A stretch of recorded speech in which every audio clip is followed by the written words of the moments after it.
함동에는 지금 문정인 교수께서 아직 좀 기다리고 계십니다.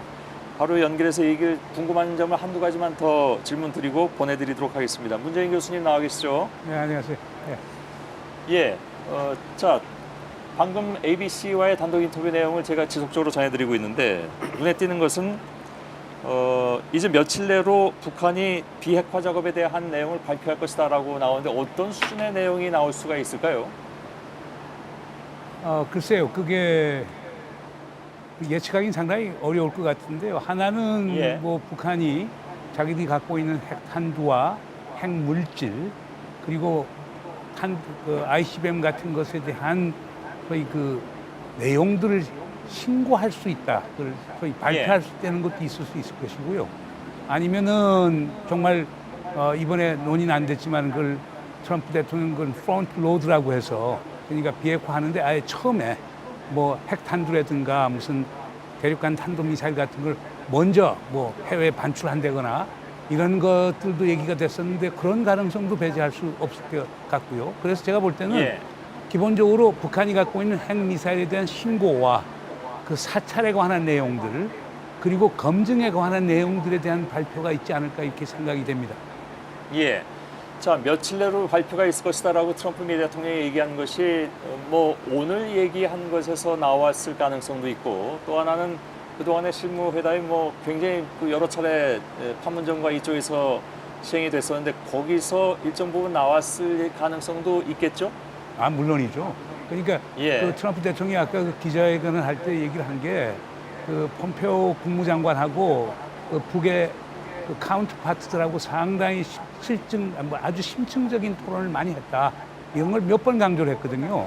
그러니까 제가 볼 때 무슨 오늘 뭐 트럼프 대통령이 그냥 즉흥적으로 얘기하는 게 아니고 그동안 계속 협상했던 내용을 브리핑을 받고 그걸 갖고 얘기를 하는 거기 때문에 저는 신빙성이 있다고 봅니다.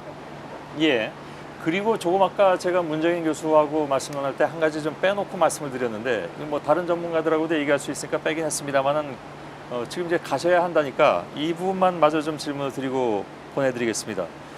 체제 보장 문제에 대해서 어느 정도 수준까지 갔다고 판단을 하십니까? 그건 아직 예단하기 상당히 힘들고요. 우리가 체제 보장을 한다는 거는 기본적으로 세 가지를 얘기하거든요. 첫째는 정치적 보장인데 정치적 보장은 북한을 정상적인 국가로 인정해주고 북한 체제에 갖고 있는 특수성을 인정해주고 그 다음에 국교를 수교하는 걸 얘기하는 거겠고 군사적 그 보장이라고 하는 것은 쉽게 얘기해서 뭐 한미 연합 군사 훈련을 할 때 전략 무기를 전진 배치하지 않는다든가 미국이 북한에 대해서 재래식 핵 위협을 가하지 않는다든가 또는 불가침 조약을 체결한다는 걸 얘기할 수 있겠고요. 그다음 경제적 보장이라고 하는 것은 뭐 지금 가하고 있는 제재를 완화시켜주고 북한으로 하여금 정상적인 경제 활동을 할 수 있도록 만들어주는 것을 표현할 텐데 이것은 또 더 많은 또 심층적인 협의가 필요할 거예요.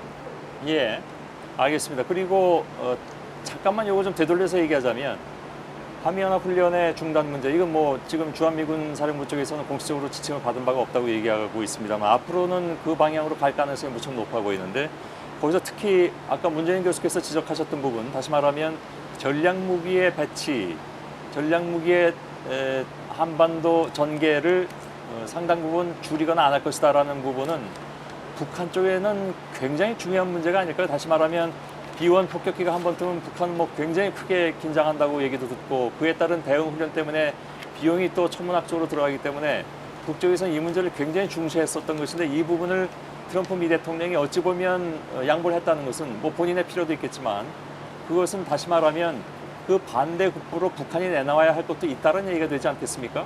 당연히 그렇죠. 그러나 아까 그 기자회견에서 트럼프 대통령이 얘기한 거는 북한하고 교환 관계 속에서 뭐 한미 연합 군사 훈련을 뭐 중단하겠다는 표현을 쓴 건 아니었고요.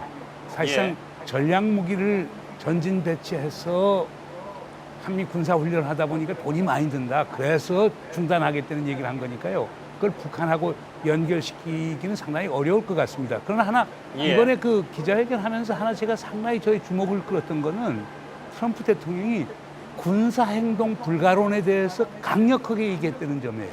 그러니까 그때 기자들이 자, 이 북한이 비핵화하지 않고 지금 협상이 깨지면은 군사 행동할 것이냐 이거에 대한 답변을 트럼프 대통령이 아주 명백하게 얘기했어요. 군사 행동해서 전쟁이 나면은 2,800만 3천만 명의 대한민국 예. 또는 북측의 주민들이 희생을 당하게 되는데 그거 쉽게 할 수 있는 것 아니다라고 얘기한 거는 그동안 우리 문재인 대통령이 작년 8월 15일 8.15 경축사 이후에 계속 강조해왔던 군사행동 불가론, 더 이상의 전쟁은 안 된다라고 하는 것이 트럼프 대통령이 상당히 크게 각인이 된 것 아닌가 하는 느낌이 들어서 저는 상당히 안도감을 느꼈습니다. 예. 잠깐만 아까 문재인 교수께서 말씀하신 예측하신 내용하고 연관된 내용이기도 한데 며칠 내로 북한 쪽에서 얘기하겠다는 것이 미사일 발사대, 미사일 기지에 대한 조치를 발표할 것이다라는 것이 ABC의 지금 그 보도 내용으로 나오고 있습니다. 물론 그것 이외에 문 교수께서 말씀하신 다른 내용도 포함해서 할 수도 있겠으나 지금 ABC의 보도 내용은 며칠 내로 북한 쪽에서 발표할 것이 미사일 발사대 관련이다. 그러니까 오늘 그 왜 트럼프 미 대통령이 미사일 관련으로 이게 아직 얘기가 안 된 것이지만 북한에서 이걸 하고 있다고 하는데 이거 굉장히 큰 의미가 있는 것이다라고 얘기한 내용 아마 그것을 북한 쪽에서 공식적으로 발표를 할 모양으로 있는 것 같습니다. 근데 그것만 해서는 자기 트럼프 대통령이 만족 못할 거예요. 결국 기본적으로는 그 소위 핵무기에 대한 신고부터 시작해서 소위 사찰 검증에 관한 구체적인 스케줄을 북측에서 들고 나와야 될 거예요. 그래야 소위 미국에서 얘기한 CBID의 명분이 설 수 있는 거거든요. 제가 알기에는 뭐 하여간 미국 정부에서 그것 때문에 상당히 많은 노력을 하고 있고 좋은 결과 나올 거라고 저는 생각합니다. 예, 알겠습니다. 무엇보다 아까 말씀하신 내용 다시 말하면 2,800만의 인구까지 얘기하면서 전쟁은 안 된다라고 얘기하는 것은 굉장한 반전인 것 같습니다. 왜냐하면 저희들이 물론 이것이 완전히 확인된 발언인지 아닌지는 그 당시에 알 수는 없었지만 미국 쪽에서 그런 얘기가 나오지 않았습니까? 다른 사람의 전원을 통해서 뭐 굉장히 이제 뭐랄까요 보수 쪽에 있는 미국의 의원이 트럼프 미 대통령이 자기한테 그런 얘기를 했다. 거기서 저 전쟁이 일어나면 한반도에서 사람들이 죽는 것이지 미국에서 죽는 건 아니지 않느냐. 이런 얘기까지 했던 그런 상황이 불과 이제 작년 상황이었는데 이제 트럼프 미 대통령이 오늘 한 얘기를 보면 뭐 완전히 천양지차인 그런 느낌을 받습니다, 문 교수님. 예, 저는 그런 점에서 결국에 군사적 행동은 안 된다. 북한 핵 문제는 평화적으로 대화와 협상을 통해서 풀어야 된다. 이 메시지를 상당히 분명하게 보여줬어요. 저는 이번 싱가포르 정상회담의 가장 큰 성과는 그거 아닌가 생각이 됩니다. 예, 알겠습니다. 자, 문재인 교수님 가셔도 됩니다. 고맙습니다. 네, 감사합니다. 예, 예.